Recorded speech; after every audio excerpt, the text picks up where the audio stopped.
নারী ও শিশুদের স্বাস্থ্য সেবা নিশ্চিত করতে বিশ্বব্যাপী অর্থায়ন আরও বাড়াতে আন্তর্জাতিক সংস্থাগুলোর প্রতি আহ্বান জানিয়েছেন প্রধানমন্ত্রী শেখ হাসিনা। সকালে ঢাকায় আয়োজিত এক আন্তর্জাতিক সংলাপের উদ্বোধনী অনুষ্ঠানে প্রধানমন্ত্রী একথা বলেন। একই সঙ্গে গাজায় যুদ্ধ বন্ধে জাতিসংঘকে আরও সক্রিয় হওয়ারও তাগিদ দেন প্রধানমন্ত্রী।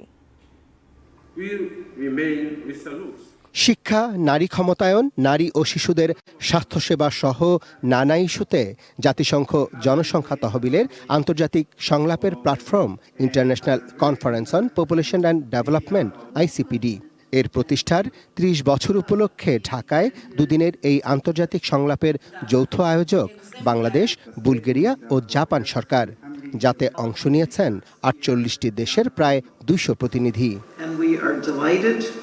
To be joined by allies from around the world.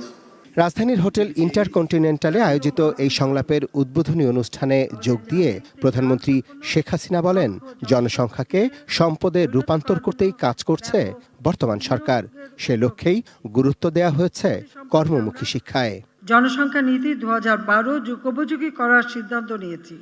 নতুন নীতিতে 2041 থেকে 61 পর্যন্ত যে ডেমোগ্রাফিক ডিভিডেন্ড অব্যাহত থাকবে তা কাজে লাগিয়ে জনসংখ্যাকে জনসম্পদে রূপান্তর করার কর্মদক্ষতা সৃষ্টি এবং উন্নয়ন ও কর্মমুখী শিক্ষার প্রসারের উপর আমরা গুরুত্ব আরোপ করছি।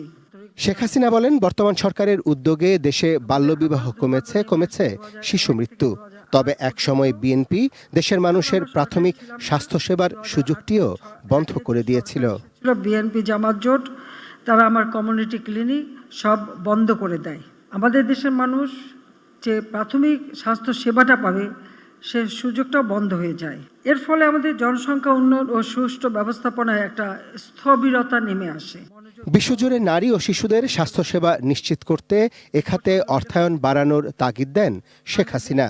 একই সঙ্গে বাংলাদেশে আশ্রয় নেওয়া মিয়ানমারের রোহিঙ্গা নাগরিক এবং ফিলিস্তিনের নারী ও শিশুদের দুর্দশা তুলে ধরে জাতিসংঘকে যুদ্ধ বন্ধে আরও সক্রিয় হওয়ার আহ্বান জানান প্রধানমন্ত্রী।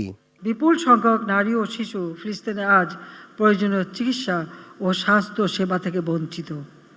প্রতিনিয়ত জীবন মৃত্যুর সঙ্গে তারা লড়াই করছে। আমি আশা করি জাতিসংঘ সহ অন্যান্য আন্তর্জাতিক সংস্থা সেখানে সকলের জন্য, বিশেষ করে নারী ও শিশুর জন্য প্রয়োজনীয় স্বাস্থ্য সেবা নিশ্চিত করতে আরও কার্যকর ভূমিকা পালন করবে।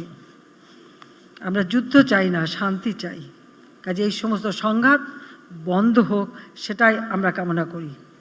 Arafat Siddiqui, ATN news, Dhaka.